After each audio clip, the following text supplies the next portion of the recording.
I'm Nathan Rowe. My life was changed dramatically, and I was asked to share. I was in a horrible accident, helping a friend on the side of the road get gas, and a drunk driver came around the corner off the highway and hit me.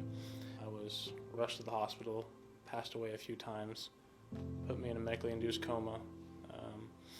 Was there for about 4 months, in a wheelchair for about 6 months. Lost my memory for about 9 months. Didn't know my mom.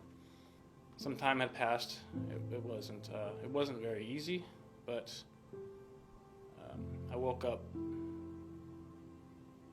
after about my 9 months after the accident, 10 months, feeling a sense of peace about me, and I wasn't sure. Not that I was angry. I wasn't. I never was, and that's why no one understood, like, why my life completely changed and things were not. I was not angry, and I sent a letter to the district attorney for the guy that hit me. He was a drunk driver. He hit me at 60 miles an hour. Did not stop.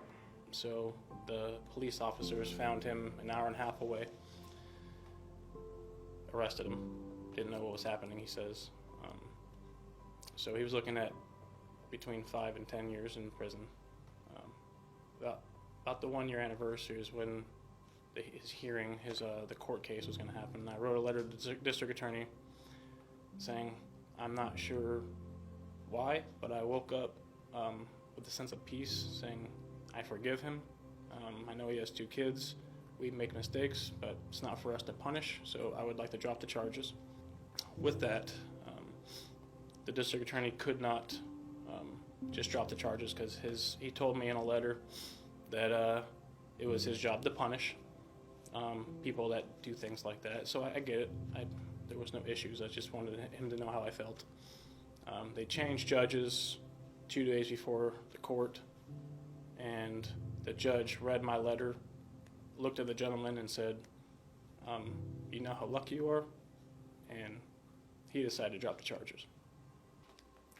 2 years later, I met a woman who ended up becoming my wife, and on our very first date, we talked about religion, because that's something that's very important to me, and she said she was Mormon. And I didn't really laugh at her, but I kind of maybe did a little bit, saying I didn't even know that was Christian.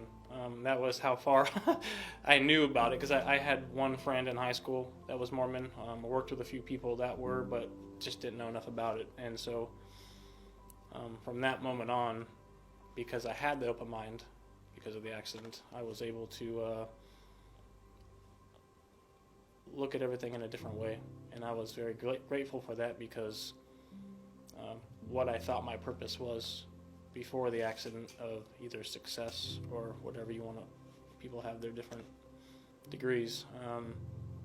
My life was changed in a way where I was living for God's purpose, for myself, not for my own, and which allowed me to keep an open mind and be okay with anything. And all I had prayed for after the accident, after those times, was to bring me a person, a woman that was as committed to her faith as I was, and that's exactly what I found.